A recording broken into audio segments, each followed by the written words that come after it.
ஜப வேளை உம்மை தேடி வந்தே தேவா பதில் தாருமே. எந்தன் கோட்டை எந்தன் தஞ்சம் நீரே, உம்மை நான் நாடி வந்தே. எந்தன் கோட்டை எந்தன் தஞ்சம் நீரே, உம்மை நான் நாடி வந்தே. எந்தன் ஜப வேளை உம்மை தேடி வந்தே தேவா பதில் தாருமே. எந்தன் ஜப வேளை உம்மை தேடி வந்தே. ஜபத்தோடு இந்த பாடலில் பாடுவோமாமே. தேவா பதில் தாருமே. எந்தன் கோட்டை எந்தன் தஞ்சம் நீரே, உம்மை நான் நாடி வந்தே. எந்தன் கோட்டை எந்தன் தஞ்சம் நீரே, உம்மை நான் நாடி வந்தே. சோராது ஜெபித்திட ஜப ஆவி வரம் தாருமே.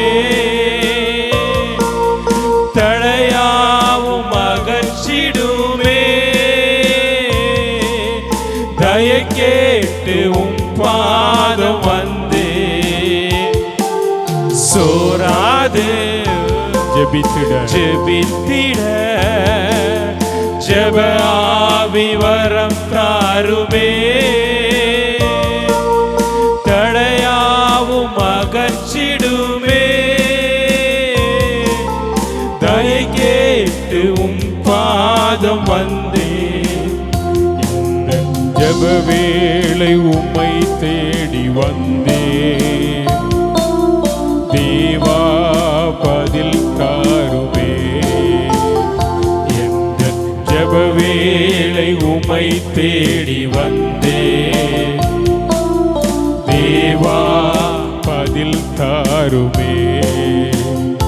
எந்தன் கோட்டை எந்தன் தஞ்சம் நீரே, உம்மை நான் நாடி வந்தே. எந்தன் கோட்டை எந்தன் தஞ்சம் நீரே, உம்மை நான் நாடி வந்தே. உம்மோடு என்னாலும் உறவாட அருள் செய்யுமே. கர்த்தாவே உம் வார்த்தையை கேட்டிட காத்து நிற்பேனே. உம்மோடு என்னாலும் உறவாட அருள் செய்யுமே. கடையாவே உம் வார்த்தையை கேட்டிட காத்து நிற்பேனே. எந்தன் ஜப வேளை உம்மை தேடி வந்தே தேவா பதில் தாருமே. எந்தன் ஜப வேளை உம்மை தேடி வந்தே தேவா பதில் தாருமே. எந்தன் கோட்டை எந்தன் தஞ்சம் நீரே, உம்மை நான் நாடி வந்தே. எந்தன் கோட்டை எந்தன் தஞ்சம் நீரே, உம்மை நான் நாடி வந்தே. ஆமென். ஆண்டவருடைய சமூகத்தில் ஆண்டவரே, நீர் எங்களுடைய தஞ்சம். ஆண்டவரே, உம்மை நாடி இந்த கால வேளையில வந்திருக்கிறேன். என் ஜெபத்திற்கு பதில் தருகிறவர். நாளில் இந்த தீவில் நடக்கிற எல்லா ஆராதனைக்காய் ஜெபிக்கிறோம். கேம்பல் பேல இருந்து டிக்லிபூர் வரையிலும் ஒவ்வொரு தீவுகளில் நடக்கிற எல்லா ஆராதனைக்காக ஜெபிக்கிறோம். ஊழியர்களை பயன்படுத்தும். எங்களுடைய இந்திய தேசத்தில் ஆண்டவரே நடக்கிற எல்லா ஆராதனைக்காக நாங்கள் ஜெபிக்கிறோம். காஷ்மீர்லேருந்து கன்னியாகுமரி வரையிலும் ஆண்டவரே எல்லா மாநிலங்களில் நடக்கிற எல்லா ஆராதனைகளுக்காக ஜெபிக்கிறோம். ஆண்டவரே தம்முடைய தாசர்களை ஊழியர்கள் எடுத்து பயன்படுத்துவீராக. ஜனங்கள் கூட்டம் கூட்டமாய் ஆண்டவரை தேடி வரட்டும். ஆண்டவரே ஒரு பெரிய எழுப்புதலின் காலத்தில் நாங்கள் வந்திருக்கிறோம். என் தேவன் மகத்தான காரியங்களை கர்த்தர் செய்யும்படி நாங்கள் ஜெபிக்கிறோம். ஆண்டவரே அல்லேலூயா, உமக்கு ஸ்தோத்திரம். அல்லேலூயா, உமக்கு ஸ்தோத்திரம். ஆவியானவர் பலத்த காரியங்களை செய்வீராக. தொடர்ந்து ஆண்டவர் எங்கள் மத்தியில் பெரிய காரியங்களை செய்யும். இயேசுவின் நாமத்தில் பிதாவே, ஆமென், ஆமென்.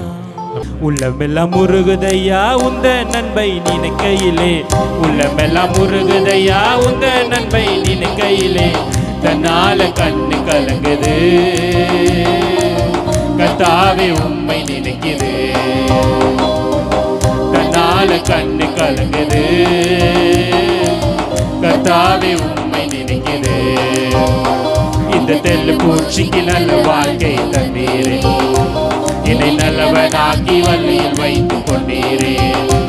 இந்த தெல்லு பூச்சிக்கு நல்ல வாழ்க்கை தந்தீரே, என்னை நல்லவனாக்கி வள்ளியில் வைத்துக் கொண்டீரே.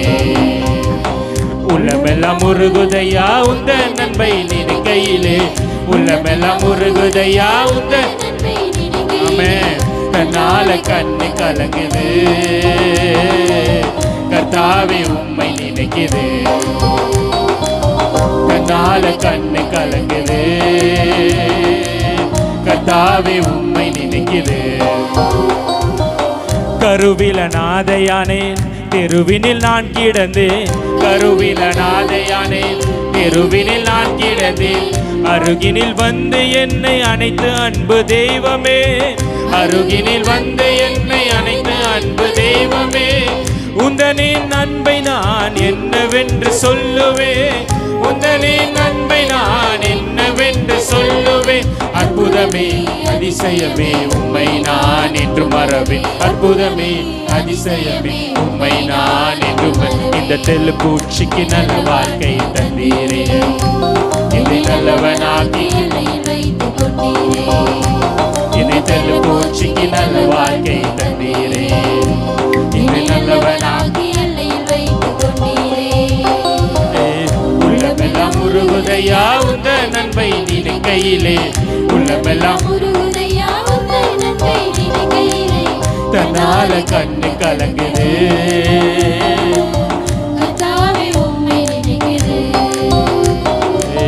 தன்னால கண்ணு கலங்குது.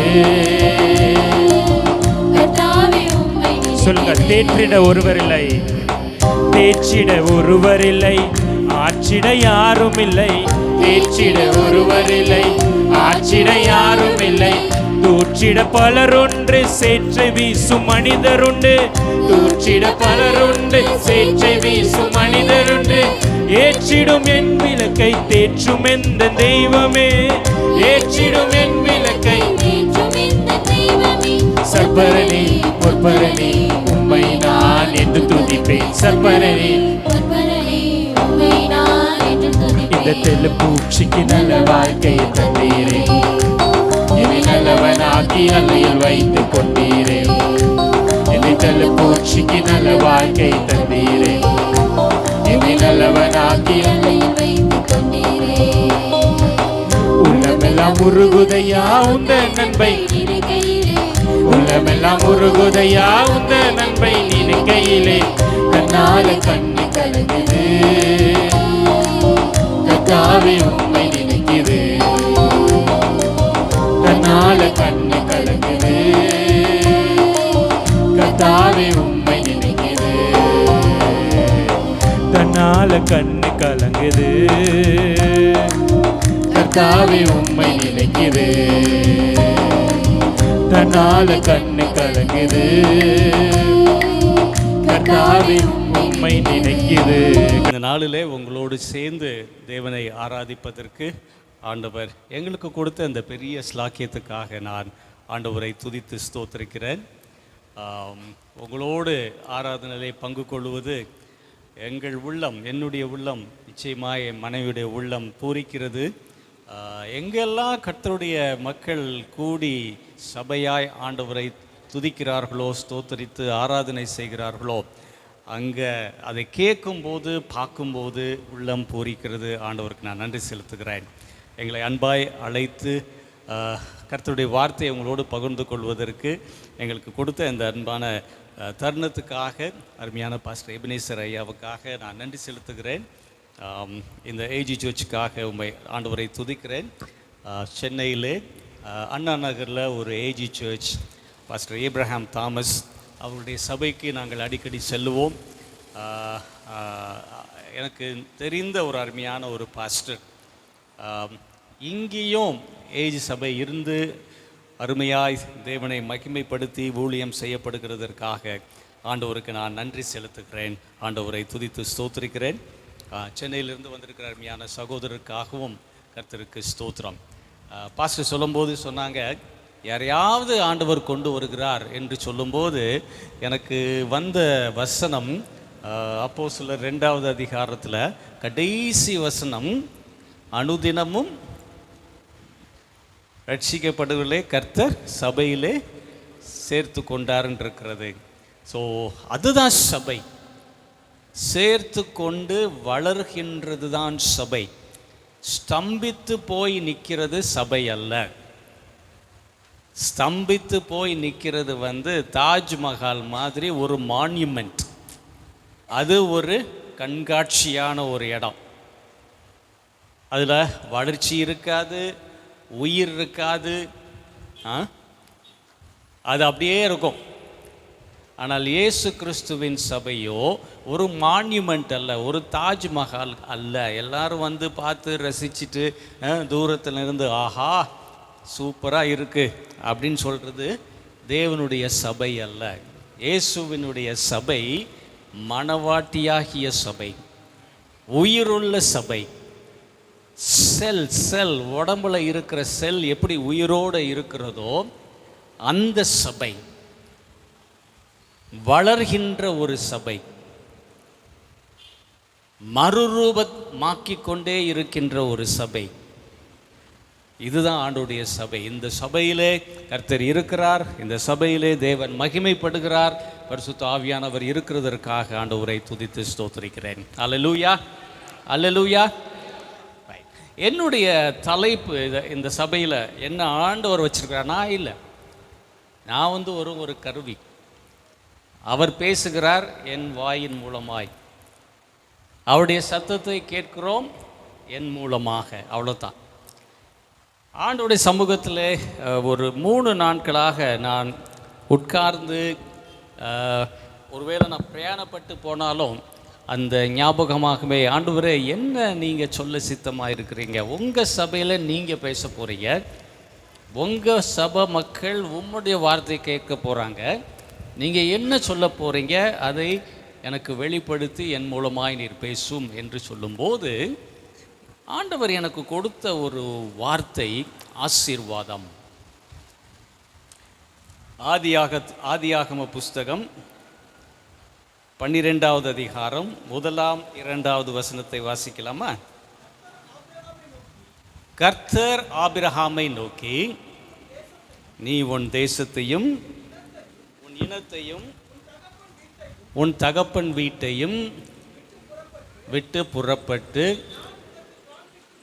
நான் உனக்கு காண்பிக்கும் தேசத்துக்கு போ. கொஞ்சம் வெயிட் பண்ணலாம். தேங்க்யூ. ஒரு நிமிஷம். நம்முடைய சூழல் கரெக்டாக இருக்குதா? நம்ம எங்கேயோ பிறந்து எங்கேயோ வளர்ந்து இப்போ எங்கேயோ இருக்கிறோம். எங்கேயும் இல்லை, எங்கே இருக்கிறோம்? அந்தமானில் இருக்கிறோம். Right, okay. எங்கேயோ பிறந்து எங்கேயோ வளர்ந்து எங்கேயோ பக்குவப்படுத்தப்பட்டு வாலண்டரியாகவோ இல்லை வேலை விஷயமாகவோ இல்லை திருமணத்தின் காரியம் மூலமாகவோ இங்கே இருக்கிறோம். அந்தமானுக்கு நானும் என் மனைவி இதான் முதல் தடவை. ஆண்டவருக்கு ஸ்தோத்திரம்.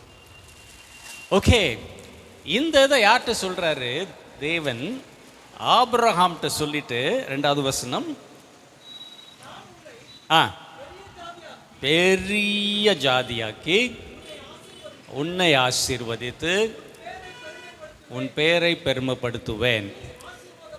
நீ ஆசீர்வாதமாய் இருப்பாய். எங்கேயோ இருந்த ஆபிரகாம், அப்போ கூட அவனுக்கு பேர் ஆபிரகாம் இல்லை, ஆபிராம். எங்கேயோ இருந்த ஆபிராம், எந்த தெய்வத்தையோ வணங்கி கொண்டிருந்த ஆபிராம், எங்கேயோ யார் முன் சந்ததியோ இருந்த ஆபிராம தேவன் பிரத்யேகமாய் அழைத்து கூப்பிட்டு, நீ நான் சொல்றதை கேட்பேன்னா நான் உன்னை ஆசீர்வதிப்பேன். எப்படி ஆசீர்வதிப்பேன் தெரியுமா? ஓ தேங்க்யூ.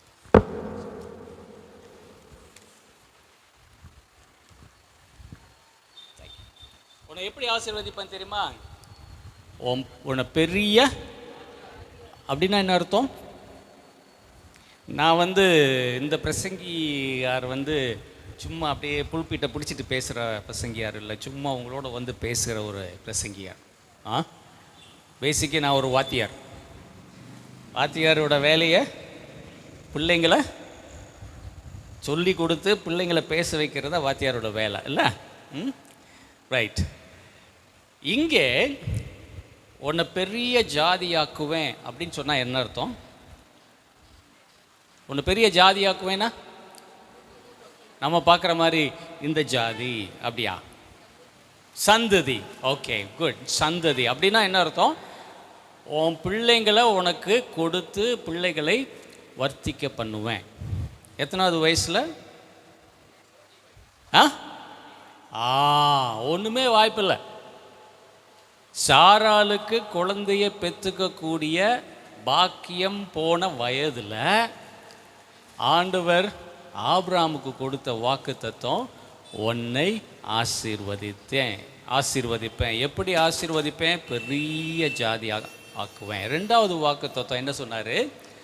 உன் பேரை பெருமைப்படுத்துவேன். அப்படின்னா என்ன அர்த்தம்?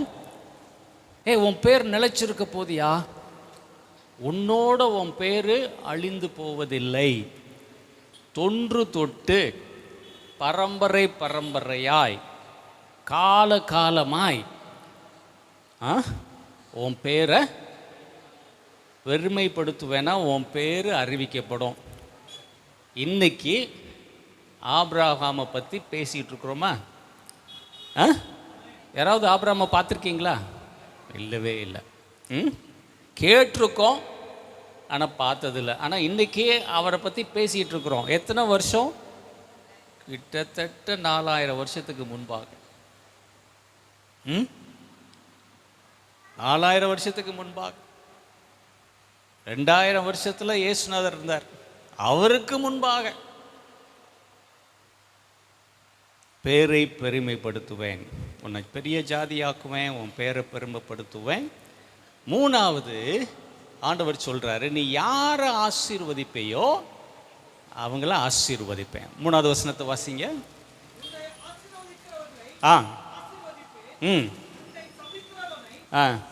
சபிப்பேன். பார்த்துக்கங்க என்ன சொல்றாரு?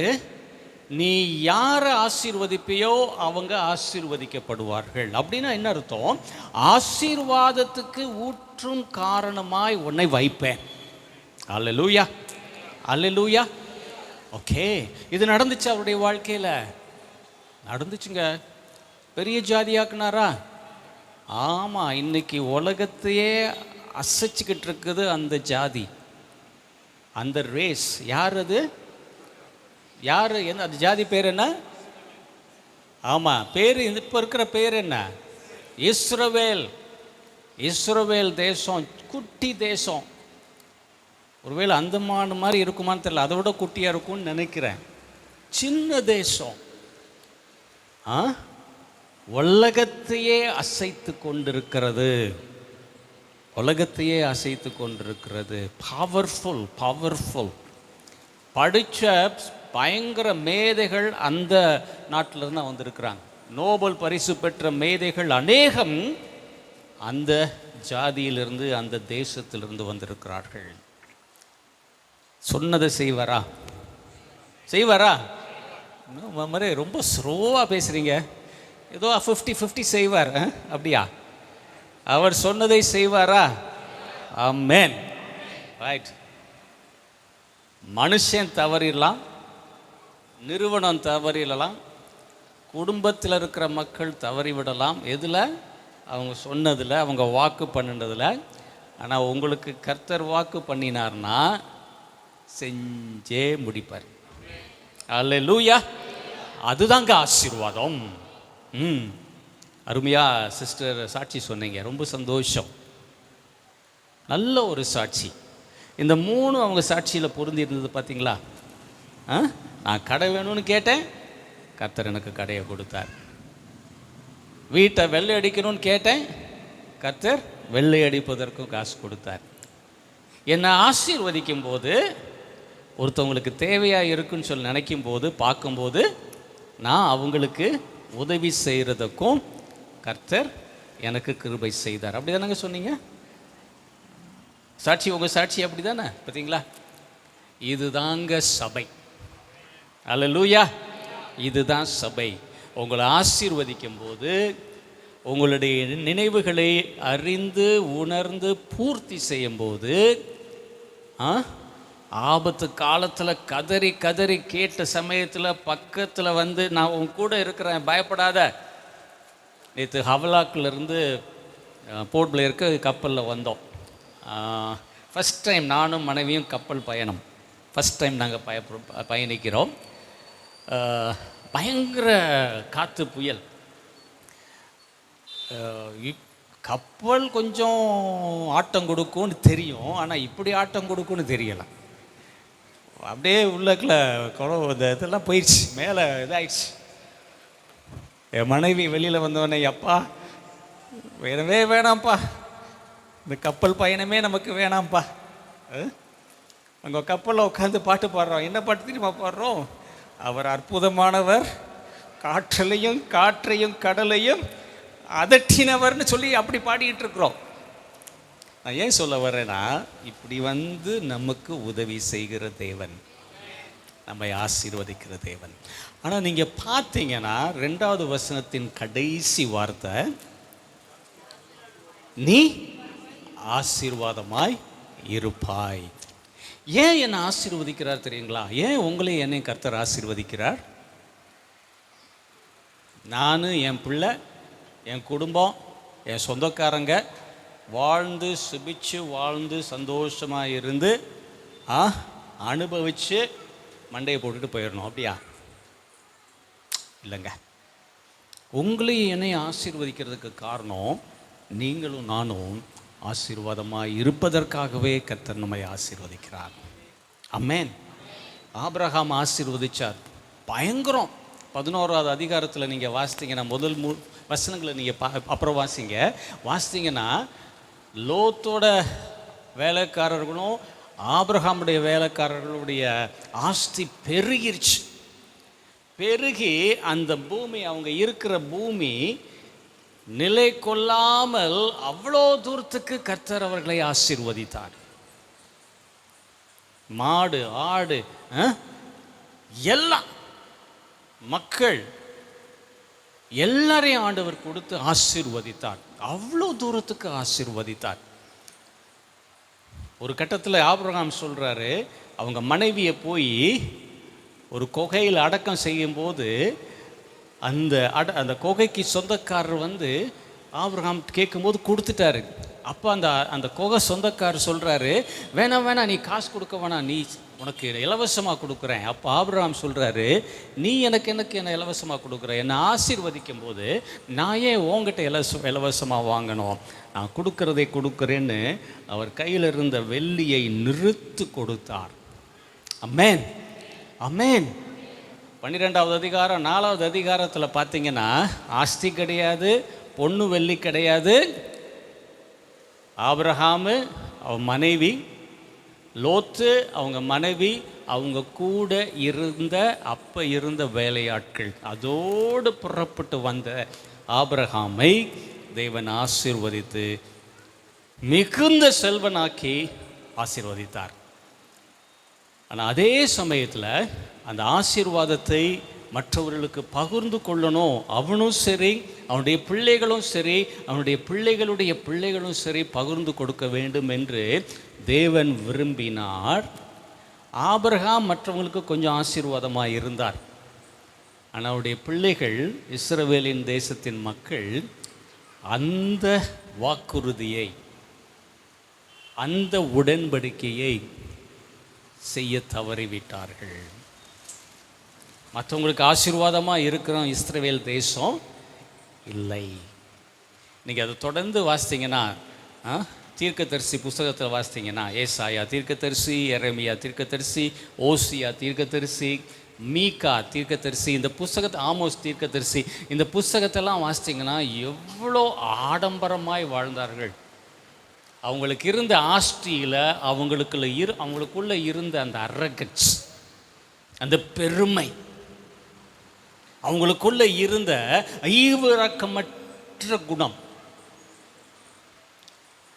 அவங்களுக்குள்ள இருந்த அந்த பொறாமை, அவங்களுக்குள்ள இருந்த ஒரு எரிச்சல், தேவன் அவங்கள்ட்ட சொல்லியும் அவங்க திருந்தலை. இதை வெளிப்படுத்தி உணர்த்துவதற்காக தேவன் இந்த தீர்க்கதரிசிகளை எழுப்பியும் அவர்கள் உணரவில்லை. அவங்க வாட்டுக்கு இஷ்டம் போல வாழ ஆரம்பித்தார்கள். தேவனை மறந்து, தேவனுடைய உடன்படிக்கையை மறந்து, தேவன் அவர்களுக்கு கொடுத்த வாக்குத்தத்தத்தை மறந்து. ஆனால் ஒன்றே ஒன்று மாத்திரம் பற்றி கொள்வார்கள். என்ன பற்றி கொள்வாங்க? நாங்கள்லாம் யாரு? தேவனுடைய பிள்ளைகள். நாங்கள்லாம் யாரு? தேவனுடைய ஜனம். நாங்கள்லாம் யாரு? உடன்படிக்கையின் பிள்ளைகள். ஒன்று மாத்திரம் பற்றி கொள்வார்கள். ஆனால் உண்மையாக இல்லாமல், பரிசுத்தமாக இல்லாமல், தேவனை மாத்திரம் ஆராதிக்காமல், பாகால் தெய்வங்களை, அந்த தோப்பு விக்கிரகத்தில் இருக்கிற தெய்வங்களை ஆராதித்து தேவனை, தேவனுடைய நாமத்தை தூஷித்து தேவனுடைய உடன்படிக்கையை உடைத்து போட்டார்கள். ஆசீர்வாதமாக இருந்தாங்களா? இல்லை. அவர்கள் ஆசீர்வாதமாக இருந்தார்களா? தேவன் அவர்களை ஆசீர்வதித்தாரா? நிச்சயமாக ஆசீர்வதித்தார். மற்றவர்களுக்கு ஆசீர்வாதமாக இருந்தாங்களா? இல்லை. கடைசியில் என்ன பண்ணார்? தேவன் தன்னுடைய ஒரே குமாரனாகிய கிறிஸ்துவை உலகத்துக்கு அனுப்பிச்சு கிறிஸ்து மூலமாய் அந்த ஆசீர்வாதத்தை சுதந்திரித்து கொள்வதற்கு கர்த்தர் கிருபை செய்தார். இந்த நேரத்தில் சுருக்கமாக உங்கள் மத்தியில் ஒரு சாராரை மாத்திரம் குறித்து உங்கள் மத்தியில் வைக்க போகிறேன். அவங்க எப்படி ஆசீர்வாதமாக இருந்தாங்க, அவங்க ஆசீர்வாதமாக இருந்ததற்கு என்ன அவர்கள் செய்தார்கள்ன்றத சுருக்கமாக உங்கள் மத்தியில் வைக்க விரும்புகிறேன். கையில் வச்சுக்கோங்க. 2 ராஜாக்களின் புஸ்தகம் 7வது அதிகாரம் 3வது வசனத்திலிருந்து 10வது வசனம் வரைக்கும் கையில் வைத்து கொள்ளுங்கள். நான் அப்போ சொல்லும்போது அதை வாசிக்கலாம். 3லிருந்து 10வது வசனம் வரைக்கும் அதை பாருங்கள். ஓகே, 3வது அதிகாரம் 1வது வசனம். 2 ராஜாக்கள் 7வது அதிகாரம் 3வது அதிகாரம் 1வது வசனம்.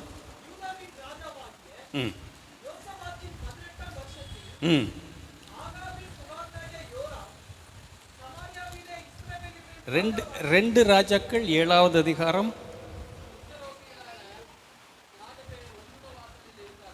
ஐயா, 2 ராஜாக்கள் கரெக்டா? 7வது அதிகாரம் இல்ல, 1வது வசனம். 1வது.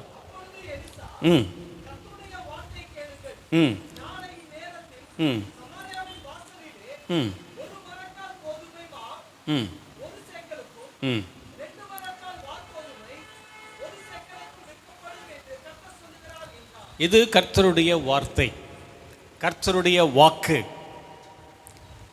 என்ன சூழல் வந்து அங்க பயங்கர பஞ்சம். நீங்கள் 6வது வசனம் 25வது வசனத்தை வாசியுங்கள். 6வது வசனம் 25வது வசனம். 6வது.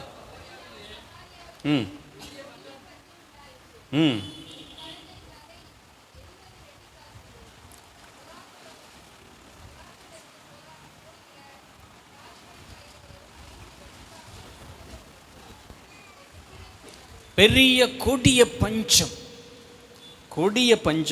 நீங்கள் அப்படியே பின்னாடி 28, 29, 30வது வசனத்தில் வாசிங்கன்னா அந்த கொடிய பஞ்சத்துடைய அகோரம் எப்படி இருந்துச்சுன்னா, பிள்ளைகளை சமைச்சு சாப்பிட்றாங்க. இது நடக்குமா? நடக்குது. நம்ம தேசத்தில் இன்னும் நடக்குது. கங்கை நதி ஓரத்தில் ஒரு குரூப் இருக்கிறாங்க. அவங்க என்ன தெரியுமா செய்வாங்க? இந்த கங்கையில் கொண்டாந்து இந்த செத்தவங்களை எரித்து, அங்கே எரித்தா ஒரு பெரிய புண்ணியம்னு சொல்லிட்டு அந்த ஒரு நம்பிக்கையில் அவங்க அதை செய்யும்போது, எரிஞ்சிக்கிட்டு இருக்கிற பொணத்தை அப்படியே இந்த குரூப் தள்ளிட்டு போய் இந்த பொணத்தை சாப்பிடும். அந்த குரூப் இருக்கிறார்கள். மக்களை சமைத்து சாப்பிடக்கூடிய நிலை, அவ்வளோ கொடூரமான ஒரு சூழல் அங்கே இருந்தது. இந்த சூழலில் கர்த்தருடைய வாக்கு வருகிறது. 7வது அதிகாரம் 1வது வசனத்தில், உங்களுக்கு அங்கே ஆகாரம் கொடுக்கப்படும். எப்படி கொடுக்கப்படும்? 1 சேக்கலுக்கு 1 மரக்கால் கோதுமை 1 சேக்கலுக்கும், 2 மரக்கால் வார்கோதுமை 1 சேக்கலுக்கும் விற்கப்படும். அவ்வளோ தூரத்துக்கான வாக்கு தத்தம் அங்கே கொடுக்கப்பட்டுச்சு. இது நிறைவேறிச்சா? 16வது வசனத்தை வாசியுங்க. அதே அதிகாரம் 16வது வசனம்.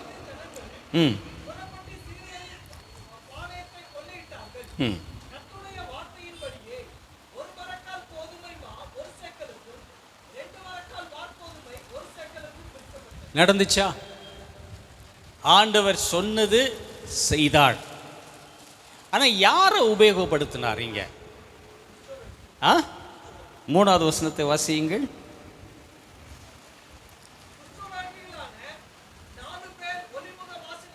ரைட். யாரை உபயோகப்படுத்தினார் தெரியுமா? குஷ்டரோகிகளை உபயோகப்படுத்தினார். நல்லா கவனிங்க. கொஞ்சம் ஸ்லைடுக்கு வந்துடுங்க. இந்த குஷ்டரோகி யார் தெரியுமா? 4 பேர். அந்த சமுதாயத்தில் ஒதுக்கப்பட்ட மக்கள், நியாயப்பிரமாணத்தின்படி குடும்பத்தோடு இருக்க முடியாத மக்கள், படிப்பு அறிவு இல்லாத மக்கள், அவங்களுக்குள்ளேயே ஒரு நம்பிக்கையற்று போன மக்கள். கடைசி வட்டம் சாகிற வரைக்கும் இங்கே தான். எப்படி இந்த செல்லுலார் ஜெயிலில் கொண்டாந்து அடைத்தார்களோ, அந்த மாதிரி சாகிற வரைக்கும் வேறு வழி இல்லை, வெளியில் தான் இருக்கணும். எங்கே இருக்கணும்? பட்டணத்தில் இருக்கக்கூடாது, பட்டணத்துக்கு வெளியே இருக்கணும். படிப்பறிவு இல்லாதவர்கள், மற்றவர்களால் ஏற்றுக்கொள்ள முடியாதவர்கள், சமுதாயத்திலே ஒதுக்கப்பட்டவர்கள், அவங்களுக்குள்ளேயே ஒரு நம்பிக்கையற்ற நிலையில் வாழ்ந்து, எப்படா எனக்கு சாவு வரும், எப்படா என் வாழ்க்கை முடியும்.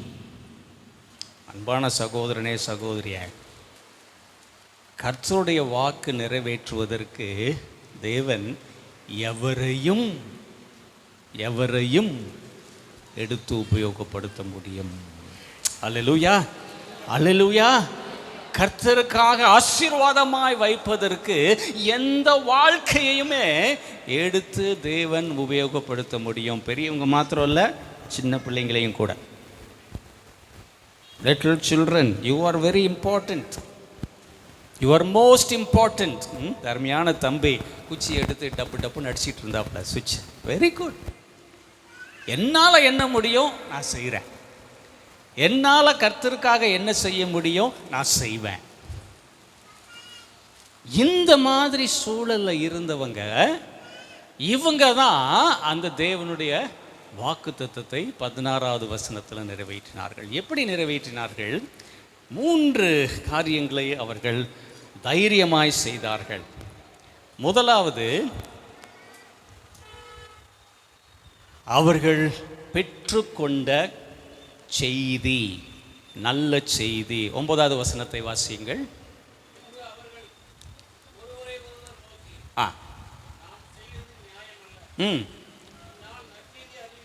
இந்த நாள் நற்செய்தியை அறிவிக்கிற நாள்.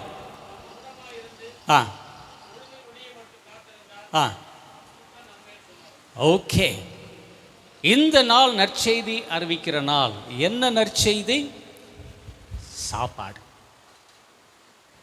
என்ன நற்செய்தி? நிறைய சாப்பாடு இருக்குங்க. என்ன நற்செய்தி? பொண்ணு வெளி நிறைய இருக்கு. இந்த நாள் நற்செய்தியை அறிவிக்கிற நாள். எந்த மாதிரி ஒரு நற்செய்தியை அறிவிக்கக்கூடிய சூழல் அவர்கள் இருந்தார்கள்? சாப்பாடு இல்லாம செத்து மடிந்து கொண்டிருக்கிற இந்த நேரத்தில்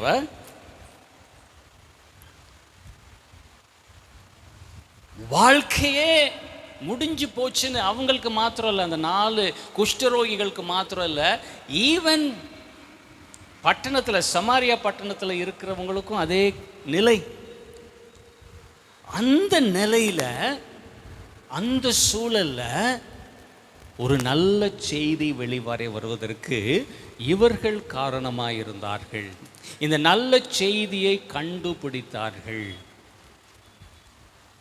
நமக்கு நல்ல செய்தி யாரு? உண்மையாவா? ரைட். நல்ல செய்தியாகிய இயேசு கிறிஸ்து. இந்த நல்ல செய்தியாகிய இயேசு கிறிஸ்துவை தெரியாம, அறியாம, புரிந்து கொள்ளாம, ஏற்றுக்கொள்ளாம எவ்வளோ பேர் நம்மகிட்ட இருக்கிறாங்க. நீங்கள் இந்த ஸ்லைடில் பார்த்தீங்கன்னா, கொஞ்சம் அந்த ஸ்லைடுக்கு பின்னாடி வாங்க. ஸ்லைடில் பார்த்தீங்கன்னா ஒரு சின்ன ஒரு ஸ்டாட்டிஸ்டிக் உங்களுக்கு கொடுக்க போகிறேன். நம்ம தேசத்தில் இனி வாங்க யா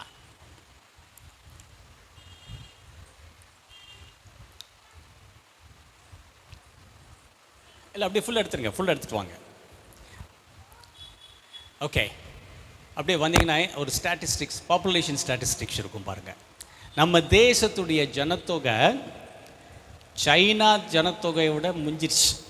நம்ம தான் இந்தியாவிலேயே ஜனத்தொகை பெருக்கத்தில் ஃபஸ்ட்டு நாடு. நமக்கும் சீனாவுக்கும் போட்டியாக இருந்துச்சு, நம்ம சீனாவை மிஞ்சிட்டோம். 147 கோடி மக்கள். இந்த 147 கோடி மக்களில் 25% 14 வயசுக்கு கீழே இருக்கிறவங்க, 18% 10லிருந்து 19 வயசுக்குள்ளே அடங்கி இருக்கிறவர்கள், 26% 10 வயசுலேருந்து 26 வயசுக்கும் இருக்கிற சதவீதம் இருக்கிறவங்க. அப்படின்னா என்ன அர்த்தம்? 26 வயசுக்கு கீழே கிட்டத்தட்ட ஒரு 50+ மக்கள் நம்முடைய தேசத்தில் இருக்கிறார்கள். நம்ம சின்ன பிள்ளைங்க. இவங்களுடைய பிரச்சனை என்ன தெரியுமா? அடுத்த ஸ்லைடுக்கு போங்க. இவங்களுடைய பிரச்சனை என்ன தெரியுமா? 35% 19 வயசுக்கு கீழே இருக்கிறவங்க 35% போதை பொருளினாலே அடிமைகளாக்கப்பட்டார்கள். நேற்று நான் கேள்விப்பட்டேன், அந்தமான் நிக்கோபார் ஐலண்ட்ஸ் இந்த போதை பொருள் உபயோகத்தில் நாட்டிலேயே 5வது இடத்துல இருக்குதான். 5th place இந்த போதைக்கு அடிமையாக இருக்கிற மக்கள் நாட்டிலேயே, நம்ம நாட்டிலேயே 5வது இடத்துல. 70% இந்த 50+ ஜனத்தொகையில் இருக்கிற 26 வயசுக்கும் கீழே இருக்கிற நம்முடைய பிள்ளைங்கள் 70% அவங்க கிராஜுவேஷன் காலேஜுக்குள்ளே காலேஜில் டிகிரியை முடிக்கிறதுக்குள்ளே ஒரு முறையாவது போதையை அறிந்து ருசித்து இருப்பார்கள். நம்ம நினைக்கிறோம் அப்போல்லாம் ஒன்றும் இல்லை, நான் என் பிள்ளைங்க நல்லா இருக்காங்க, சண்டே ஸ்கூல் பிள்ளைங்க நல்லா இருக்காங்க. இந்த மாதிரி ஒரு சோதனை அவர்களுக்கு இருக்கிறது. அடுத்தது பார்த்தீங்கன்னா 8 வயசு குழந்தை அந்த போதை மருந்த நம்ம தேசத்தில் ருசிச்சிருக்குன்னு சொல்லி ஒரு பீடியாட்ரிக் டாக்டர் அந்த தகவலை வெளிப்படுத்தி இருக்கிறார்கள்.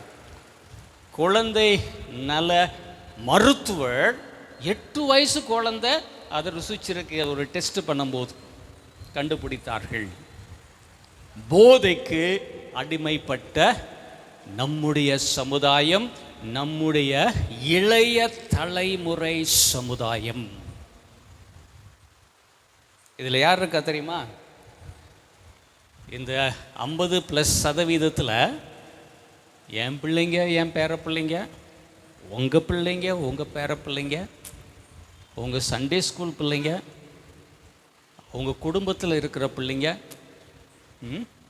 அந்தமானில் இருக்கிற பிள்ளைங்க எல்லாரும் இதில் அடங்கி இருக்கிறார்கள்.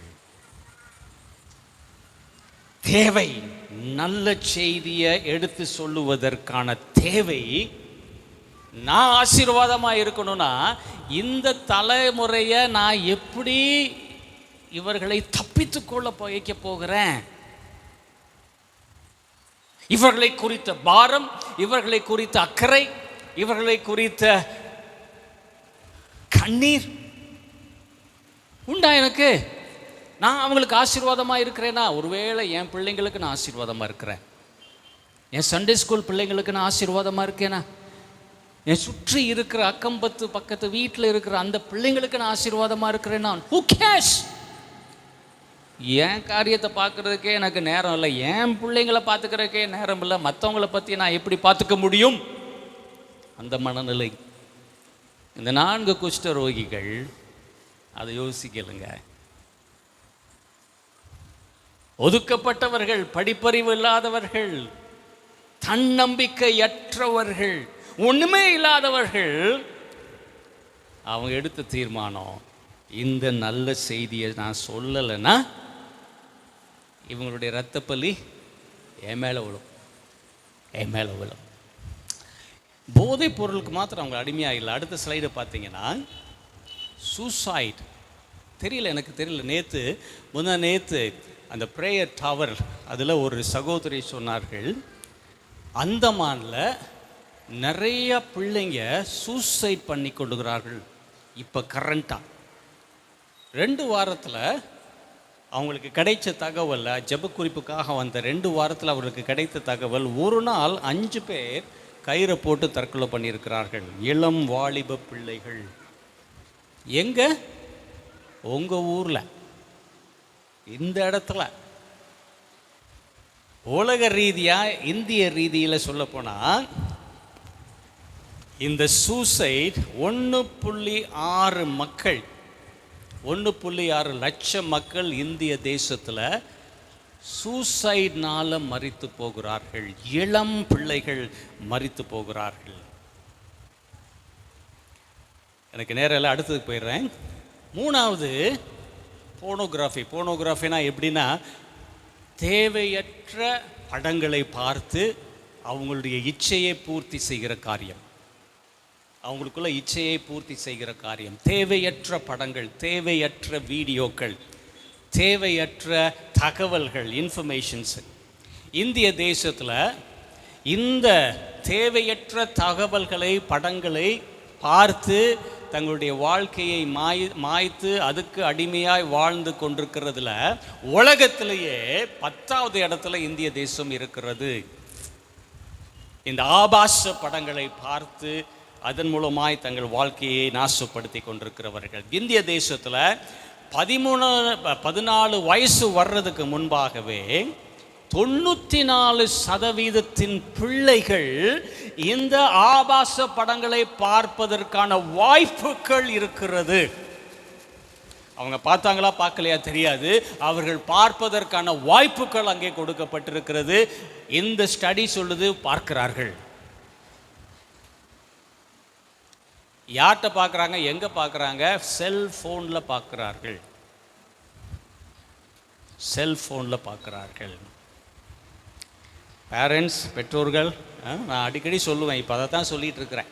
நமக்கு பிள்ளைங்க டிஸ்டர்ப் பண்ணிட்டாங்கன்னா, நம்ம வேலை செய்கிறத தடை பண்ணாருங்கன்னா, நம்ம வேலை செய்ய முடியாதபடி ஏதாவது தடை பண்ணுறாங்கன்னா உடனே என்ன பண்ணுகிறோம்? அப்படியே எடுக்கிறோம். என்னத்தை எடுக்கிறோம்? நம்ம செல்ஃபோன் எடுத்து அவங்கள மயக்கப்படுத்தி, மயக்கம் வர வச்சு. எதில் மோகம்? செல்ஃபோன் மேலே மோகம். அவனுக்கு ஒன்றுமே தெரியாது. அவன் கலரை பார்க்குறான், மூமெண்ட்ஸை பார்க்குறான், இமேஜஸை பார்க்குறான். பார்த்துக்கிட்டே எத்தனாவது வயசில் அந்த குழந்தைக்கு ஊட்டி கொடுக்கக்கூடிய அந்த வயசில் ஆரம்பிக்கப்பட்டது கட்டில் பழக்கம் நமக்கு தெரியும். அந்த அந்த சின்ன பிள்ளைங்களுக்கு ஊட்டி என் பெற்றோர்கள், நம்ம பெற்றோர்கள், முன்னோர்கள் சின்ன பிள்ளைங்களுக்கு ஊட்டும் போது என்ன பண்ணுவாங்க? பாட்டு பாடி அவங்கள அப்படியே தூக்கி வச்சு அப்படியே வெளியில் கொண்டாந்து குருவி கதையை சொல்லி, குரங்கு கதையை சொல்லி, வடக்கதையை சொல்லி, பாட்டு பாடி எல்லாம் போச்சு, எல்லாம் போய்விட்டது. நீங்களும் நானும் இந்த உலகத்தோட உலகமாக உலகத்தின் கட்டுப்பாட்டுக்குள்ள வந்து சிக்கி தவிச்சு வாழ்ந்து கொண்டு பிள்ளைகளையும் அதில் வளர்த்து எதிர்காலத்தில் இப்படி தான்டா வாழணும்னு சொல்லி வழிவகுத்து கொண்டிருக்கிற நிலை. நான் எங்கே ஆசீர்வாதமாக இருக்கணும்?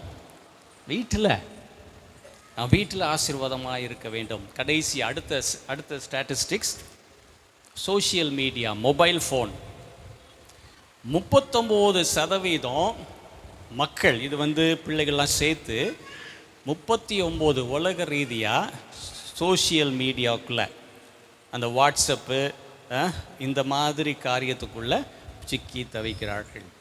உண்மையாகவே நான் ட்ராவல் பண்ணுறேன், அடிக்கடி ட்ராவல் பண்ணுவேன், எல்லா இடத்துக்கும் ட்ராவல் பண்ணுவேன். ஒரு கிளான்ஸு, அது ஃப்ளைட்டில் போனாலும் சரி, நேற்று சாயங்காலம் கப்பலில் வரும்போது அது நடக்கலை. ஏன்னா ஒரே பயங்கர சத்தம், ஐயோ ஐயோன்னு கத்து. ட்ரெயினில் போனாலும் சரி, ஃப்ளைட்டில் போனாலும் சரி, வந்த உடனே டிக்கெட்டெல்லாம் வாங்கி உள்ளே உட்காந்தோடனே அந்த மொபைலை எடுத்தாங்கன்னா, ஸ்டேஷன் சூட்கேஸை பார்த்து இறங்கி கீழே இறங்குற வரைக்கும் அந்த மொபைல். சில பேருக்கு அந்த மூழ்கிடுவாங்க, ஸ்டேஷனை விட்டுருவாங்க, அடுத்த ஸ்டேஷன் போயிடும், கேட்பாங்க இந்த ஸ்டேஷன் இங்கேயா, அது போய் 1 மணி நேரம் ஆச்சுங்கன்னு சொல்லுவாங்க. அப்புறம் இது என்ன குறிக்கிறது? இந்த கட்டுப்பாடு, இந்த மோகத்துக்குள்ளே போய், சோஷியல் மீடியா மோகத்துக்குள்ளே போய் நாம் நம்மை ஈடுபடுத்தி அடிமைகளாய் வாழ்ந்து கொண்டிருக்கிறோம். குறிப்பாக பிள்ளைகள் மத்தியில் அது ரொம்ப இதாக இருக்கிறது. ஓகே, இதை நான் ஏன் சொல்கிறேன் அப்படின்னா, இந்த நல்ல செய்தி இப்போ இருக்கிற சூழலில் இந்த நல்ல செய்தியை எடுத்து சொல்லி ஆசீர்வாதமாய் வாழ்வதற்கு உங்களுக்கும் எனக்கும் தேவன் வாய்ப்பு கொடுக்கிறார். ஆமென், ஆமென். அம்மா, மதர்ஸ், பணிவாய் கேட்டுக்கொள்கிறேன், அனுபவத்தில் சொல்கிறேன். நான் உங்களுக்கும் எனக்கும் பிள்ளைங்களை கொடுத்தது கர்த்தருடைய ஈவு. உங்களுக்கும் எனக்கும் பிள்ளைங்களை கொடுத்தது அவருடைய வழியில், அவருடைய வேதத்தில் அவருக்கு பயப்படுதலை வளர்ப்பதற்காக. அதை விட்டுட்டு, அதுதான் உங்களுக்கு ஆசீர்வாதம், அதை விட்டுட்டு நம்ம பாடி இஷ்டத்துக்கு வாழ்ந்து இஷ்டத்துக்கு அவர்களை வளர்த்து போவோம் என்றால், அருமையான அம்மாமார்களே, நம்ம வாழ்க்கை போயிடும். அடுத்து வருகிற சந்ததி பயங்கரமான ஒரு சந்ததி. அந்த சந்ததியை நம்ம பிள்ளைகள் தப்பித்து கொள்ளுவதற்கு நீங்களும் நானும் ஆசீர்வாதமா இருக்கணும். இப்பவே இருக்கணும். கல்யாணம் பண்ணோம், பிள்ளைங்களை பெற்றோம், குடும்பம் ஆயிடுச்சு, வளர்ந்துருச்சு, பேர பிள்ளைகள் வந்துருச்சு, பேர பிள்ளைங்க வந்துருச்சு, அதான் என் வாழ்க்கை முடிஞ்சிருச்சுன்னு சொல்லி முக்காவாசி பேர் இந்த மனநிலையில் உட்காந்து எப்படா எனக்கு வாழ்க்கை முடியும்னு இருக்கோம். சபை விசுவாசிகளே, கிறிஸ்துவின் மனவாட்டியா இருக்கிற சபையே, இதுக்காக கர்த்தர் உங்களுக்கும் எனக்கும் குழந்தைய கொடுக்கல. இந்த குழந்தைகள் உங்கள் குடும்பத்தை வளர்ப்பதற்காக, குடும்பத்தை காத்துக்கொள்வதற்காக மாத்திரம் கர்த்தர் குழந்தையை கொடுக்கல. இந்த குழந்தைய உங்களுக்கு எனக்கு கொடுத்ததுக்கு அவருடைய நோக்கத்தை நிறைவேற்றுவதற்காகவே கொடுத்தார். அது சபையிலையும் சரி, சமுதாயத்திலையும் சரி, தேசத்திலையும் சரி, ஆண்டவர் அதை கிரியை செய்திருக்கிறார். ஆசீர்வாதமா இருக்கிறேனா? இந்த நல்ல செய்தியை என் பிள்ளைங்களுக்கு சொல்றேனா? இந்த நல்ல செய்தியை ஆண்டவர் என் சபையில் எனக்கு கொடுத்துருக்கிற பிள்ளைங்களுக்கு சொல்கிறேனா, இந்த நல்ல செய்தியை என் வாலிப பிள்ளைகளுக்கு நான் சொல்கிறேனா, இந்த நல்ல செய்தியை என் அக்கம் பக்கத்தில் இருக்கிற வாலிப மக்களுக்கு நான் சொல்லுகிறேனா? பெற்றோர்களுக்கு மாத்திரமல்ல, இங்கே இருக்கிற யூத்ஸ், சின்ன பிள்ளைங்க. சாமுவேல், ஆண்டவர் அவனை கூப்பிட்டு கேட்குறார். சாமுவேல் 1 சாமுவேல் 3வது அதிகாரத்தில், சாமுவேல் சாமுவேல், முதல் 2 தடவை கூப்பிடும்போது அவனுக்கு கேட்கல. 3வது தடவை ஏலி சொல்லுகிறார். என்ன சொல்கிறாரு? அப்பா, ஆண்டவர் உன்ட்ட பேசுகிறாரு, ஆண்டவர் உன்னை ஆசீர்வாதமாக வைக்க போகிறார் சாமுவேல், கேளு. ஒரு ஜெபத்தை கற்றுக் கொடுக்கிறார். என்ன ஜெபம்? சொல்லும் அடியேன் கேட்கிறேன். எந்த வயசுல? 12 வயசுல. 12 வயசுல சாமுவேல் அந்த தேவனுடைய பிரசன்னத்தில், தேவனுக்கு பயப்படுகிற பயப்படுதல்ல, தேவனை அறிகிற அறிவில் வளர்ந்து வரும்போது, 12 வயசு வரைக்கும் அவன் அதில் வளர்ந்து வரும்போது தேவன் அவனோடு பேசி சொல்லுகிறாரு, நான் உன்னை ஆசீர்வதிப்பேன், நீ சாதாரண பிள்ளை இல்லை, நீ விசேஷித்த பிள்ளை, உன்னை ஆசீர்வதிப்பேன்னு சொல்லி அந்த 1 சாமுவேல் 3வது அதிகாரம் பின்னாடி 16வது வசனத்துக்கு அப்புறம் பார்த்தீங்கன்னா, தேவன் அவனை எல்லா விதத்திலும் ஆசீர்வதித்து ஒரு பெரிய தீர்க்கதரிசியாக உருவாக்குகிறான். He became a blessing to the community. எப்போ? 12 வயசில் அவன் கற்றுக்கொண்ட காரியம். பெரியவங்களுக்கு மாத்திரம் இல்லை, சின்ன பிள்ளைங்களுக்கும் நல்ல செய்தி, நல்ல செய்தியாகிய இயேசுவின் சுவிசேஷம். இந்த இயேசுவின் சுவிசேஷம் எவ்வளோ பேர் அறிந்திருக்கிறோம்?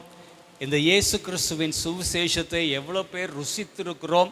இந்த இயேசு கிறிஸ்துவின் சுவிசேஷத்தை எவ்வளோ பேர் ஏற்றுக்கொண்டு வாழ்ந்து கொண்டிருக்கிறோம்? நல்லா ஆராதிக்கிறோம்.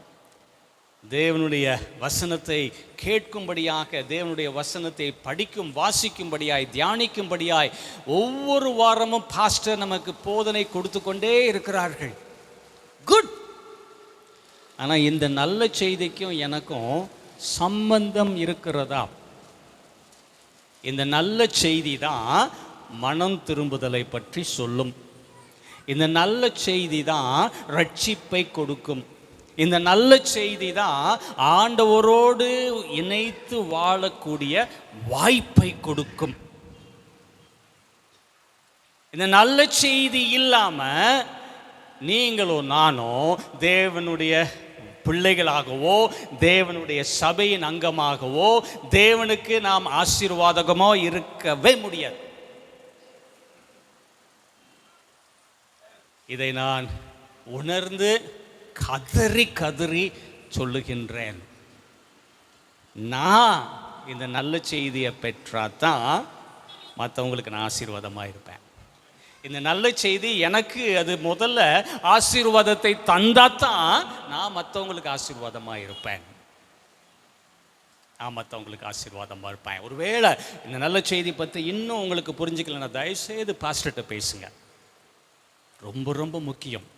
சின்ன பிள்ளைங்களுக்கு சொல்லி கொடுக்குற கதை இல்லைங்க, பெரியவர்களாகிய நீங்களும் நானும் ஒவ்வொரு நாளும் அனுபவிக்கிற வாழ்க்கை. ஒவ்வொரு நாளும் அனுபவிக்கிற வாழ்க்கை. கர்த்தர் நமக்கு நல்லவராக இருக்கிறாரா? நல்லவராகவே இருக்கிறார். நமக்கும் நல்லவராக இருக்கிறாரு, தீயோருக்கும் நல்லவராக இருக்கிறார். அவரை அறிந்த மக்களுக்கும் நல்லவராக இருக்கிறார், அவர் அறியாத மக்களுக்கும் நல்லவராக இருக்கிறார். ஆனால் யார் அவரை சொந்தம் கொண்டாட முடியும்? யோவான் 1வது அதிகாரம் 12வது வசனத்தில் யார் சொந்தம் கொண்டாட முடியும்? அவருடைய பிள்ளைகள் தான்.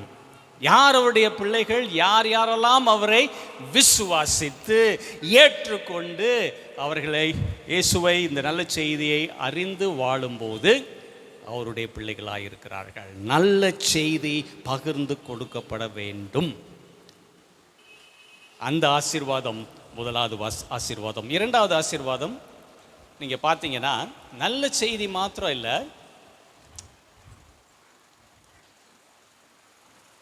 நல்ல தருணம். 5வது வசனத்தை வாசிங்கள். 2 ராஜாக்கள் 7வது அதிகாரம் 5வது வசனம்.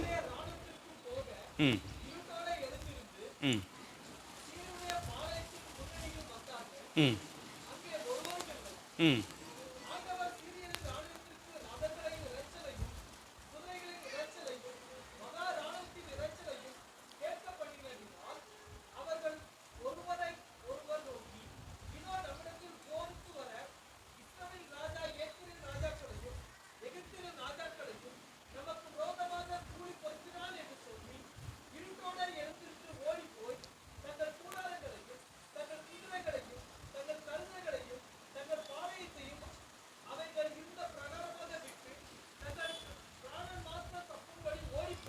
ம்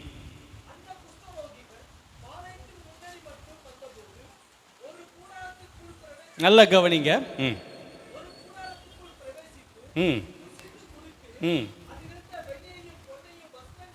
ம்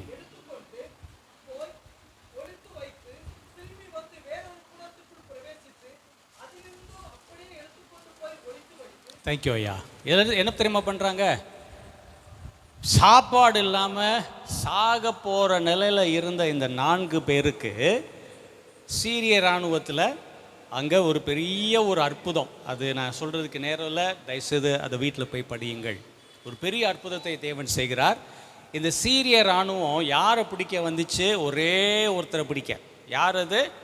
எலிசா தீர்க்கதரிசியை பிடிப்பதற்காக இந்த சீரிய இராணுவம் வந்துச்சு. ஒரு பெரிய அற்புதத்தை செஞ்சு ராத்திரியோட ராத்திரியா அவங்க கூடாரத்திற்குள்ள எல்லாத்தையும் விட்டுட்டு போயிட்டாங்க.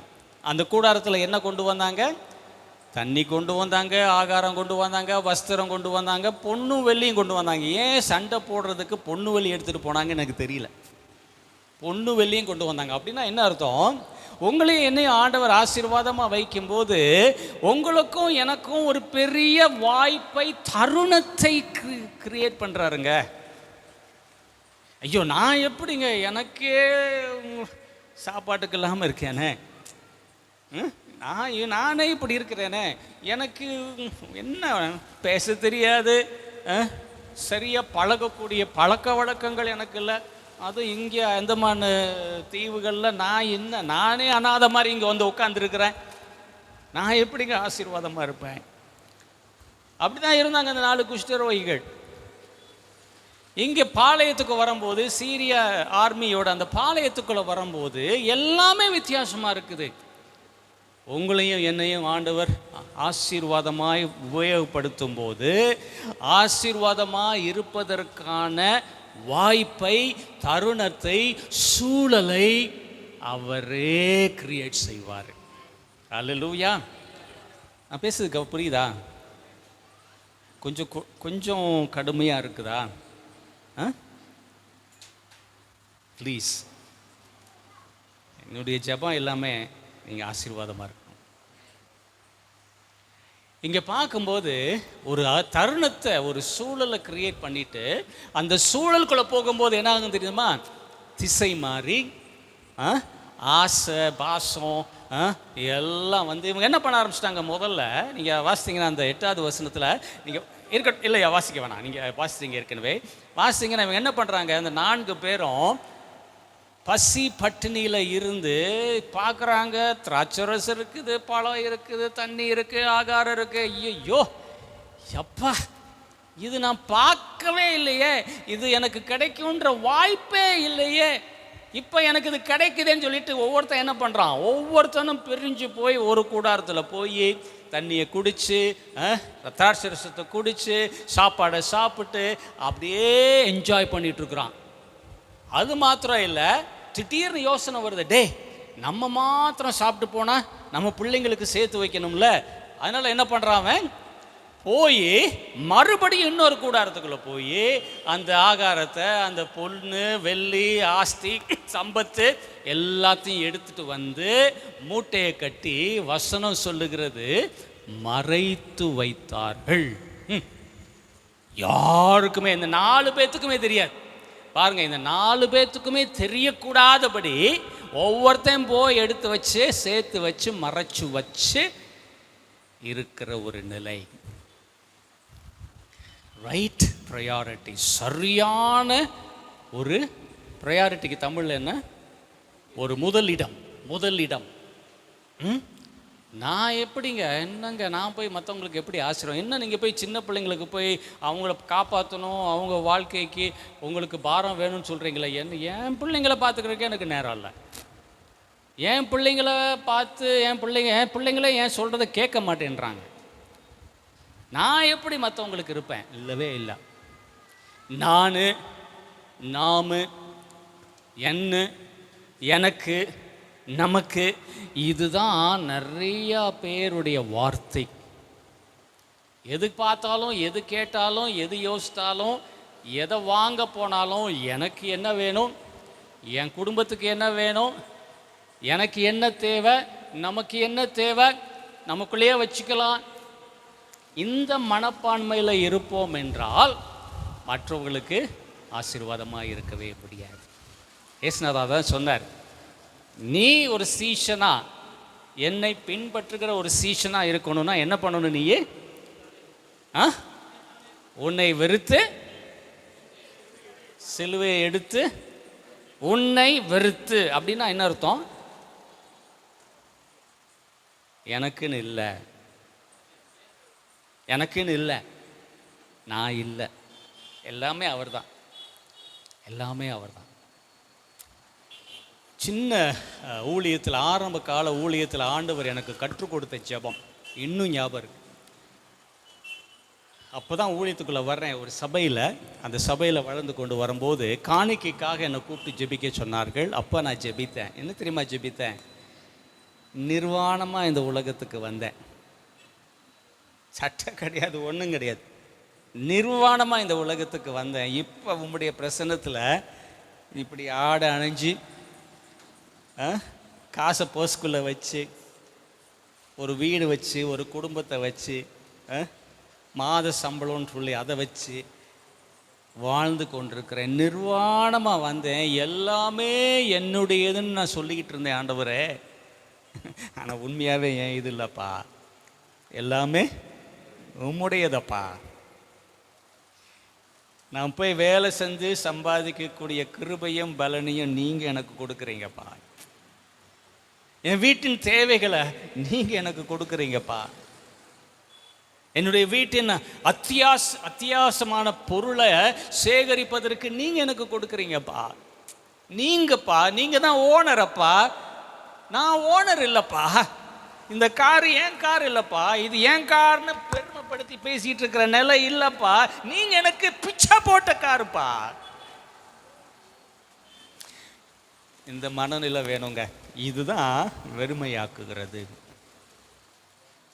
நீங்களும் நானும் ஆண்டவரை உண்மையாக பின்பற்றி வரணும், வாழணும்னு நினைக்கணும்னா இந்த கர்வம், இந்த ஆணவம், இந்த பெருமை, இந்த எண்ணம் போயிடணும், புதைஞ்சு போயிடணும். போய் நடு கடலில் போட்டு புதைச்சி இனிமேல் நான் இங்கே வந்து எடுக்க மாட்டேன்னு சொல்கிற நிலைக்கு போயிட வேண்டும். அது இருந்தால் தான் நீங்களும் நானும் உண்மையாகவே இயேசு கிறிஸ்துவின் பிள்ளைகளாய், சீடர்களாய் வாழ முடியும். இப்படி யோசிச்சுட்டு போய் அங்கங்கே ஓடிட்டு இருக்கும் போதுதான் 9வது வசனத்தை வாசியுங்கள்.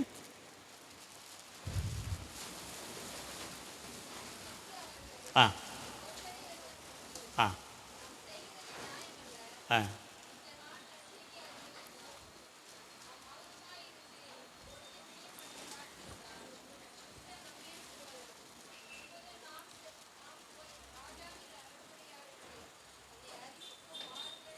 ரைட், தேங்க்யூ அம்மா. என்ன தெரியுமா சொல்கிறாங்க? அப்படி உட்காந்து போய் மறைச்சு வச்சு வாழ்ந்துட்டு அப்படி இருக்கிற சமயத்தில் அந்த 4 பேருக்கும் வந்த புத்தி என்ன தெரியுமா? ஐயோ தப்பு, இது நல்ல செய்தி. யாருக்கு நல்ல செய்தி? துயரத்தில் இருக்கிற, கஷ்டத்தில் இருக்கிற, தேவையில் இருக்கிற ஏன் மக்களுக்கு இந்த நல்ல செய்தி வேணும், இந்த சாப்பாட்டு செய்தி வேண்டும். இந்த மக்களுக்கு நான் என் செய்தியை சொல்லலைன்னா அந்த மக்கள் செத்து மடிவார்கள் என்றால் அவங்களுடைய இரத்தப்பலி என் மேலே கிடைக்கும். ஏசு கிறிஸ்து குட் ஃப்ரைடேலாம் நம்ம செலிப்ரேட் பண்ணியிருக்கிறோம். ஏசு கிறிஸ்து சிந்தின ரத்தம் கிறிஸ்தவர்களாகிய நமக்கு மாத்திரம் இல்லைங்க, அவர் உண்டாக்கின ஒவ்வொரு சிருஷ்டிக்கும், ஒவ்வொரு மனுஷனுக்கும் மனுஷிக்கும், அவருடைய சாயலை உருவாக்கின ஒவ்வொரு மனுஷனுக்கும் மனுஷிக்கும் இயேசு சிலுவையிலே மரித்து இரத்தத்தை சிந்தினார். இன்னும் எத்தனை பேர் அறியாமல் இருக்காங்க? நீங்கள் இந்தியாவில் வந்தீங்கன்னா, அந்த இந்தியா மேப்லாம் இல்லை, நான் உங்களுக்கு கொடுத்துறேன், நீங்கள் பின்னாடி அதை பார்த்துக்கங்க. இந்தியா மேப்பில் பார்த்தீங்கன்னா ரொம்ப ரொம்ப பரிதாபங்க. 638 கிராமம் இந்திய தேசத்தில் இருக்குது. 6,38,329 கிராமம் இந்திய தேசத்தில் இருக்குது. ஆனால் 3 லட்சம் கிராமத்தில் இன்னும் இயேசுனா யாருன்னு தெரியாது. 4718 ஜாதி கேஸ்ட் குரூப் இந்திய தேசத்தில் இருக்குது. 2000க்கும் மேற்பட்ட ஜாதிகள் இயேசுவை தெரியாதுங்க.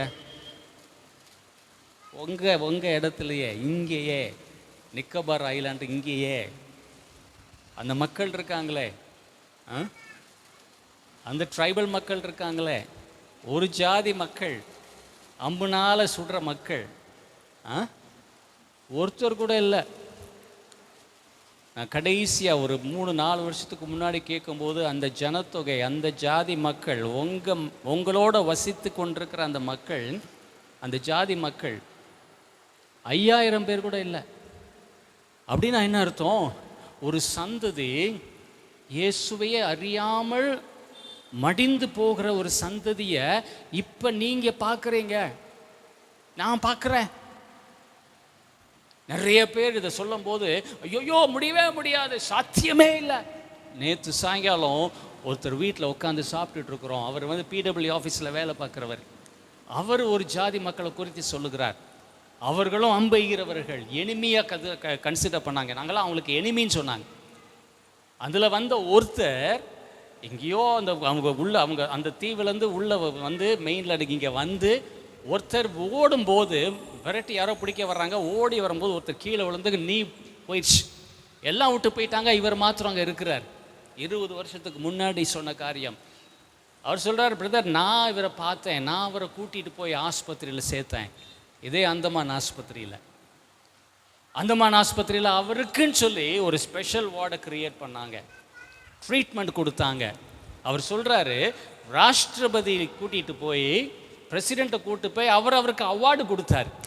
அவர் போய் சிகிச்சை பெற்று இந்த ட்ரைபல் மேன் போய் அந்த இருக்கிற மக்கள்கிட்ட சொன்னாங்க, இவங்க எல்லாரும் எனிமி கிடையாது, எல்லாம் நம்மளை நேசிக்கிறவங்க.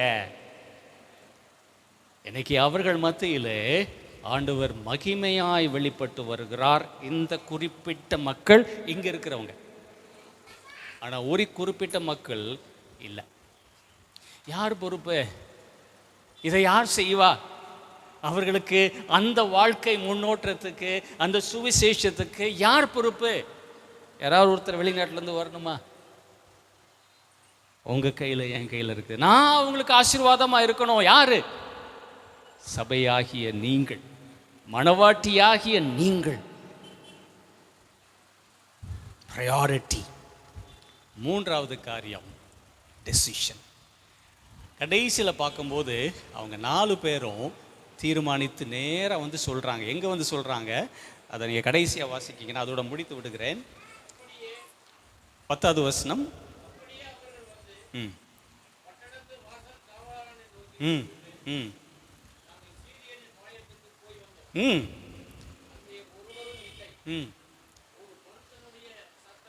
ம் ம்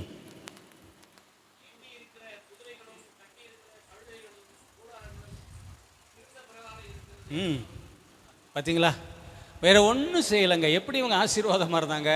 அந்த மெசேஜை, அந்த தகவலை, இன்ஃபர்மேஷனை கொண்டு இவங்க உள்ளே போக முடியாது. ஏன்னா குஷ்டரோகிகள் அங்கே வெளியில் அந்த காம்பவுண்டு வாலில் இருந்த போர்ச்சேவலை பார்த்து சத்தமாக சொல்கிறாங்க, யா உள்ள இருக்கியா? ஒருத்தர் கூட இல்லையா? பொக்கிஷம் இருக்கு, குதிரை இருக்கு, கழுதை இருக்கு, எல்லாம் இருக்கியா? ஐயா தயவுசெய்து போய் ராஜாட்ட சொல்லி அதை எடுத்துக்கங்க, என் குடும்பத்தின் மக்களை, என் சொந்தக்காரங்களை ஐயா காப்பாத்துங்க ஐயா. தீர்மானம் எடுத்து செயல்பட்டார்கள். செயல்பட்டார்கள். 3 காரியத்தை சொன்னேன். முதலாவது, நல்ல தகவல் நல்ல நேரத்தில் சொல்லப்பட வேண்டும். நல்ல முதலீடு, ப்ரையாரிட்டி, ரைட் ப்ரையாரிட்டி நல்ல நேரத்தில் தீர்மானிக்கப்பட வேண்டும். நல்ல தீர்மானத்தின் செயல்பாடு நல்ல நேரத்தில் செயல்படுத்தப்பட வேண்டும். இது பண்ணனால அவங்க ஆசீர்வாதமாக இருந்தாங்க. ஆண்டவர் என்கிட்ட கொடுத்ததை உங்கள்கிட்ட இறக்கி வச்சுட்டேன். இனி நான் வருவேனா வரமாட்டேன்னா எனக்கு தெரியாது. ஆனால் நான் ஜெபிக்கிற ஜெபம் நீங்கள் ஆசீர்வாதமாக இருக்கணும். கர்த்தர் உங்களை ஆசீர்வதிக்கும் போது நீங்கள் ஆசீர்வாதமாக இருக்கணும். இந்த சபை பலுகி பெருக வேண்டும். நிறைய நாள் என்ன தெரியும், 2023 வருஷம் என்ன தெரியுமா நம்ம யோசிச்சுட்டு இருக்கிறோம், இந்த சபை பலுகி பெருகணும்னா பாஸ்டர் பொறுப்பு, பாஸ்டர் அம்மா பொறுப்பு, இல்லை பாஸ்டருடைய பிள்ளைங்க பொறுப்பு. நான் என்ன பண்ணுவேன், நான் வந்து உட்காந்து கைத்தட்டி அழகாக ஆராதிச்சுட்டு ஆவியில் நிறைஞ்சு அந்நிய பாஷையில் பேசி சந்தோஷமாக வந்து 2 மணி நேரம் 3 மணி நேரம் ஆண்டவரை ஆராதிச்சுட்டு போயிடுவேன். அதான் என் வேலை முடிஞ்சிருச்சு. இல்லை, இப்படி தான் ரெண்டு வருஷம் 2023 வருஷம் இப்படி தான் விட்டுட்டோங்க. இந்த ஊழியம் முழு நேர ஊழியம், இந்த ஊழியம் அழைக்கப்பட்டவர்களுடைய ஊழியம், இந்த ஊழியம் பிரத்யேகமாய் தெரிந்து கொள்ளப்பட்டவர்கள் ஊழியம். நான் என்ன பண்ணுவேன், நான் அமைதியாக வந்து உட்காருவேன். மேபி கொஞ்சம் வச்சுன்னா ஜோம் பண்ணுவேன். என்னால் என்ன முடியுமோ காணிக்கையை கொடுத்து முடிச்சிருவேன். அதெல்லாம் போயிடுச்சு. இந்த ஊழியம் யாருடைய ஊழியம்? நம்ம எல்லாருடைய ஊழியம், எல்லாருடைய ஊழியம். இந்த ஊழியம் மணவாட்டியாகிய இயேசு கிறிஸ்துவின் சபையின் ஊழியம். மணவாட்டி சொல்றாரு, ஒருவரும் கெட்டு போவது மணவாளனுடைய சித்தம் அல்ல. யாரை பார்த்து சொல்றாரு? மனைவியை பார்த்து சொல்றாரு. சபையாகிய மனைவியை பார்த்து சொல்றாரு, தயவுசெய்து போய் செய்யுங்க, தயவுசெய்து போய் மாற்றுங்க. உங்களையே யோசிக்காதீங்க, உங்களுக்குள்ளேயே இருந்து சந்தோஷித்து வாழ்ந்து கொண்டிருக்காதீங்க. போய் வெளியில போங்க, செய்யுங்க. ஆண்டவர் இன்னைக்கு வல்லமையாக எடுத்து உபயோகப்படுத்துகிறார். ஏஜி சபை 800க்கும் மேற்பட்ட ஊழியக்காரர்கள் ஏஜி சபையிலிருந்து தமிழ்நாட்டில் வெளியில கொண்டு போகப்பட்டிருக்கிறார்கள். வட இந்தியாவுக்கு மாத்திரம் இல்லை, பல தேசங்களுக்கு போய் கொண்டிருக்கிறார்கள். ஏஜி சபை அண்ணா நகரில் இருக்கிற, சென்னையில் இருக்கிற அண்ணா நகர் ஏஜி சபை கம்போடியாவுக்கு அனுப்பிச்சிருக்க ஒரு மிஷினரியை. இந்த ஏஜி சபை என்ன செய்யலாம்? இந்த ஏஜி சபை எப்படி வாழலாம்? இந்த ஏஜி சபையை தேவன் ஆசீர்வதிக்கும் போது நான் எப்படி ஆசீர்வாதமாக இருந்து வாழ முடியும்? ஆண்டவர் அவருடைய இருதயத்தின் துடிப்பை வெளிப்படுத்துகிறார். ஏசாயா 6வது அதிகாரத்தில் சொல்லும்போது சொல்றாரு, நான் இன்னும் யார் அனுப்புவேன், யார் நமது காரியமாக போவான்? ஆண்டவர் உங்கள்கிட்ட என்கிட்ட எதிர்பார்க்கறது திறமை அல்ல, உங்கள்கிட்ட என்கிட்ட எதிர்பார்க்கறது சொத்து பணம் அல்ல, உங்கள்கிட்ட என்கிட்ட ஆண்டவர் எதிர்பார்க்கறது அனுபவம் அல்ல, உங்கள்கிட்ட எனக்கு என்கிட்ட ஆண்டவர் எதிர்பார்க்கறது ஏதாவது ஒரு பைபிள் காலேஜில் போய் ட்ரெயின் பண்ணி படித்தா தான் போகணும் இல்லை. உங்கள்கிட்ட என்கிட்ட எதிர்பார்க்கறது ஒன்றே ஒன்று, நான் உன்னை அனுப்ப போகிறேன், நான் உன்னை ஆசீர்வதித்து உன்னை ஆசீர்வாதமாக வைக்க போகிறேன். Are you available? ஆயத்தமாக இருக்கீங்களா? ரெடியாக இருக்கிறீங்களா? வாஞ்சையாக இருக்கிறீங்களா? ஸ்கிரிப்சர் யூனியன் 25 வருஷம் இங்கே வேலை பார்த்துட்டு இருக்காங்க. ஒரே ஒரு ஸ்டாஃப், ஐயா சொன்னது மாதிரி தேவ் மோகன் ஐயா, அவங்க தான் இப்போ பண்ணிட்டு இருக்கிறாங்க. ஒரே ஒரு ஸ்டாஃப், அவருக்கு பெரிய ஒரு வாஞ்ச. சுற்றி இருக்கிற மற்ற ஐலண்ட்ஸில் போய் சின்ன பிள்ளைங்களுக்கு சுவிசேஷத்தை சொல்லணும், சின்ன பிள்ளைங்களை பைபிள் ஸ்டடி குரூப்பில் நடத்தணும், யாருமே இல்லை. வாய்ப்புகள் உள்ளது, சபையில் வாய்ப்புகள் உள்ளது. எல்லாம் வட இந்தியாவில் நாங்கள் ரீச் பண்ண முடியாதுங்க. வட இந்தியாவில் இதே பெங்காலிஸ்ட்டை போய் சொன்னோன்னா அடிக்கிறான் எங்களை, மிஷினரி மாரை துன்புறுத்துறான். இப்போ டுடே நாங்கள் போய் சுதந்திரமாக சொல்ல முடியாது. எல்லா மிஷன் ஆர்கனைசேஷன் ஸ்தம்பிச்சு போய் உட்கார்ந்துருக்கிறோம். என்ன பண்றது? சுவிசேஷம் சொல்ல முடியாது, அங்க போய் தங்க முடியாது. போய் தங்க வீடு கேட்டா வீடு கிடையாது. அறியாத மக்கள். என்ன தெரியுமா ஆண்டவர் பண்ணியிருக்கிறாரு? எல்லாத்தையும் இங்கே கொண்டாந்துருக்காரு. உங்க ஐலண்டுக்கு எல்லாரும் கொண்டு வந்திருக்காரு. பெங்காலிஸை கொண்டாந்துருக்காரு, ஒரியா பீப்புளை கொண்டாந்துருக்காரு, ஜார்க்கண்ட் பீப்புளை கொண்டாந்துருக்கிறாரு, மலையாளிஸை கொண்டாந்துருக்கிறாரு, பீகாரிஸை கொண்டாந்து எல்லாரும் இங்கே கொண்டாந்துருக்கிறார். என்ன செய்யலாம்? ஐயா, அம்மா, சகோதரனே, சகோதரிய, இவங்ககிட்ட போய் சுவிசேஷத்தை சொல்லி அவங்கள ஆண்டவருக்குள்ள பலப்படுத்தி சீஷன் ஆக்கிட்டீங்கன்னா நாளைக்கு இவங்க அங்கே போவாங்க. எங்கே போவாங்க? அவங்க சொந்த கிராமத்துக்கு வட இந்தியாவுக்குள்ளே போகும்போது அவங்க போனாங்கன்னா ஒருத்தன் ஒன்றும் செய்ய முடியாது. தைரியமாக போய் சொல்லுவாங்க சுவிசேஷத்தை. எனக்கு ஆண்டவர் செய்தார், உனக்கு செய்வார்னு தைரியமாக சாட்சி சொல்ல முடியும். இப்போ அதைத்தான் நடக்க போகுது. ஆண்டவர் இந்திய தேசத்தை அப்படிதான் பக்குவப்படுத்தி வைத்திருக்கிறார். இப்பொழுது உங்களை அருமையா, உங்களை ஒரு நல்ல ஒரு ஸ்ட்ராட்டஜிக் பிளேஸ்ல வச்சிருக்கிறார். ஒரு நல்ல ஒரு தருணத்தை கொடுத்திருக்கிறார். போய் அவங்ககிட்ட போய் காய் வாங்கும்போது, மளிகை ஜாமான் வாங்கும்போது அவங்ககிட்ட பேசி பேசி பழகி சுவிசேஷத்தை சொல்லி அவங்கள சீச்சராக உருவாக்கி, எப்பா உன் பொறுப்புப்பா, உன் மக்கள்கிட்ட உன் குடும்பத்தை போய் சந்திக்கிறது, போப்பா நீ ஆசீர்வாதமாக இருக்க, அவங்கள ஆசீர்வாதமாக பைனா 10 வருஷத்துக்குள்ள அவன் புறப்பட்டு போவான். அங்கே சபைகள் உருவாக்கப்படும். எப்படி நான் ஆசீர்வாதமாக இருக்க முடியும்? தருணங்கள். கண்களை மூடி ஜெபிக்கலாம்.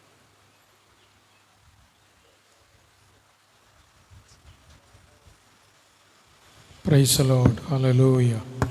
கிருபையுள்ள நல்ல தகப்பனே, அன்பின் ஆண்டவரே, இந்த நல்ல நாளுக்காக நாங்கள் உம்மை நன்றியோடு துதிக்கிறோம்.